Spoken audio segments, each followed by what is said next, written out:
Kasus kericuhan antar warga di Wadas Purworejo menggelinding tak terarah. Ada banyak pihak bersuara, bukan hanya warga setempat, LSM, kepolisian, pemerintah provinsi serta pihak lain. Sumber masalahnya adalah rencana pemerintah membangun waduk bener tak jauh dari Wadas. Dan bahan andesit di Wadas akan menjadi bagian dari pembangunan waduk. Masyarakat kemudian terbelah, ada yang setuju dan ada yang tidak. Ketika pihak BPN akan melakukan pengukuran bagi masyarakat yang setuju, sebagian masyarakat yang tidak setuju berupaya menghalangi.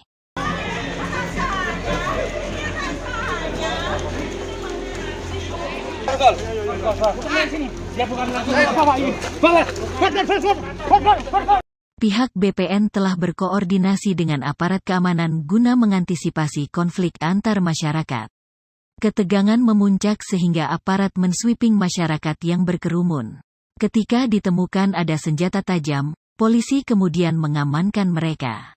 Isu inilah yang kemudian membesar dan dikesankan seolah-olah aparat bertindak represif. Kalau yang tadi Pak Sajam itu untuk diamankan, untuk digali keterangannya, untuk diambil keterangannya, kenapa datang ke lokasi ini dengan membawa senjata tajam?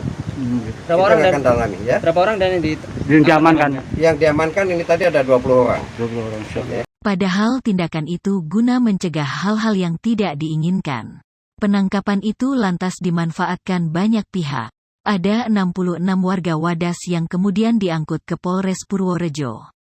Di sana mereka hanya didata dan ada beberapa video memperlihatkan mereka bermain biliar.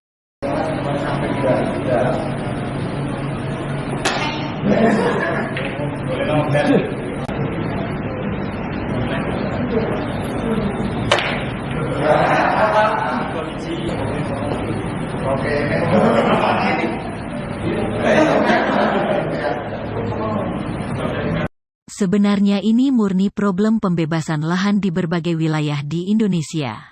Namun beberapa pihak menyatakan bahwa masyarakat diteror, diintimidasi dan didesak untuk menjual lahannya. Dulu belum hilang kok, ini malah datang lagi aparat lebih banyak, ada Satpol PP, polisi, Brimob, terus itu apa Intel atau apa-apa itu kok orang, maksudnya orang biasa banyak banget yang nangkepin orang-orang, terutama anak saya, suami saya, adik saya, terus tetangga, apalagi anak saya itu dipukul, ditendang. Padahal BPN cuma mengukur tanah bagi warga yang sudah setuju. Mengapa membawa polisi? Karena pihak yang tidak setuju berupaya menggagalkan pengukuran tersebut. Ganjar Pranowo, Gubernur Jawa Tengah terpaksa turun tangan dan menengahi. Dia meminta kepolisian membebaskan warga. Tak lama berselang, warga pun kembali ke rumah masing-masing. Bukan hanya membebaskan warga, pria mantan anggota DPR RI itu menyatakan siap membuka dialog dengan pihak yang berkepentingan dengan difasilitasi Komnas HAM. Ganjar sadar, tanpa pihak yang netral dirinya pasti dituding memanfaatkan momentum ini. Di sisi lain, terdengar kabar bahwa proyek pengurukan tanah di Waduk Bener juga diminati beberapa investor yang punya cadangan andesit di wilayah lain. Diduga mereka melakukan intervensi agar proses pembebasan lahan di Wadas tidak dilanjutkan. Pun bagi segelintir partai politik merasa turunnya Ganjar ke kasus itu bakal lebih menaikkan elektabilitas. Padahal kasus ini bisa dimanfaatkan untuk mendowngrade Ganjar.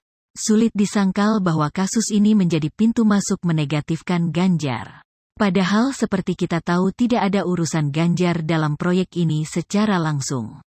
Maka dari itu, kita semua harus menahan diri serta memantau bagaimana perkembangan di lapangan agar tidak berkembang semakin liar.